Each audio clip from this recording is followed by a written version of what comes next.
Hi guys, kamusta kayong lahat? May problema nga pala kami ngayong araw. Paggising kasi ni Inang, namagana yung isang mata niya. Kaya for the meantime, nag-apply muna ako ng warm compress. Ang ginamit ko naman dyan guys, yung eye care na wipes. Sterile naman yan guys. Pinaliguan ko na rin pala si Inang at pinakain ng breakfast. Para diretso na lang kami mamaya sa Kupat Kulim or doon sa clinic. Magpapacheck up muna kami doon sa family doctor niya. Ayan guys, mag-prepare muna tayo ng dadalhin kong fruits para kay Inang. Pag may iniinda siya o di kaya may mga nararamdamang di maganda sa katawan, dinediretso ko agad siya doon or pinapacheck up ko agad siya doon sa family doctor niya mga guys. Pag urgent cases or emergency naman, tumatawag agad ako ng ambulansya. Meron din kasi kaming emergency button dito sa bahay. Kaya naman one click lang, mabilis din silang rumisponde.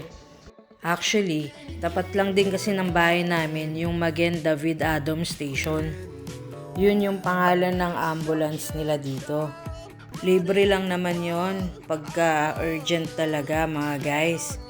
Pero pag hindi talaga urgent at nagpa-service sila doon, maaaring bayaran nila yung service charge. Karamihan sa matatanda dito guys, may health card or HMO. Nakukuha nilang libre yung mga services ng hospital. Pati na rin yung mga medicines nila, libre din. Actually, kami ding mga caregiver, meron din kaming health card dito. Kaya libre din naming natatanggap yung mga services ng hospital. Same with the clinic center. Alright guys, let's walk na. Lumabas na nga pala kami ni Inang at magtatapon muna ako ng basura. Let's go guys, punta na tayo sa clinic. Maglalakad lang pala ako guys at itutulak ko lang yung wheelchair ni Inang.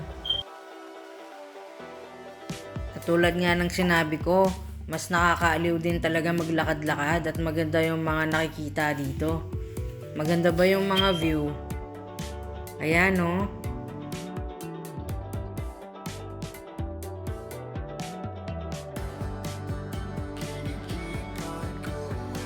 Habang naglalakad nga pala ako guys, nakakita ako ng olive tree.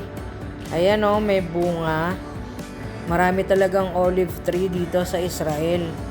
Isa yan sa mga products nila eh.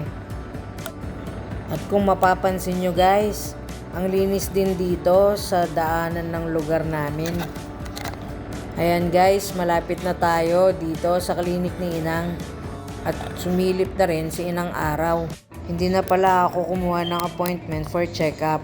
Kasi sa mga ganitong sitwasyon, pwede namang dumiretso na lang. Mismo dun sa information. Sila na bahalang mag-schedule dun sa doctor. And at this moment, wala naman yung family doctor ni Inang. Pero marami namang available doctor. So, sila na lang yung nag-check up sa kanya. Ayan, waiting na lang kami para tawagin yung schedule namin.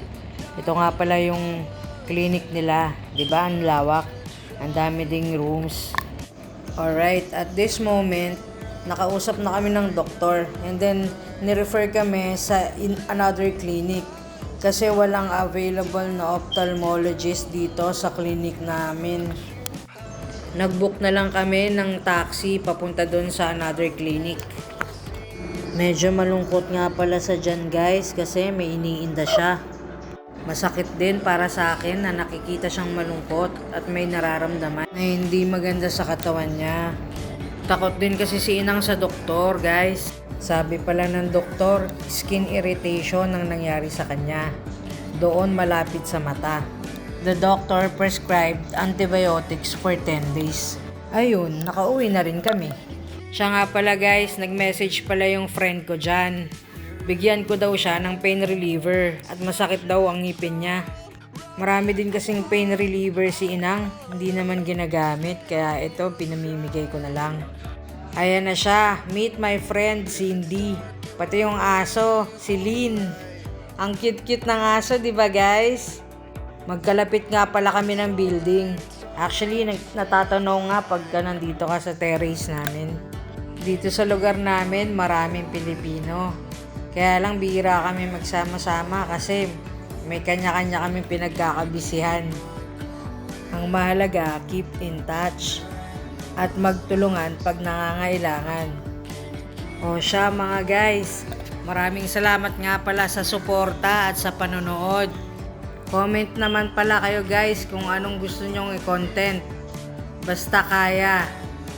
God bless you all. Salamat ulit. Hanggang sa susunod.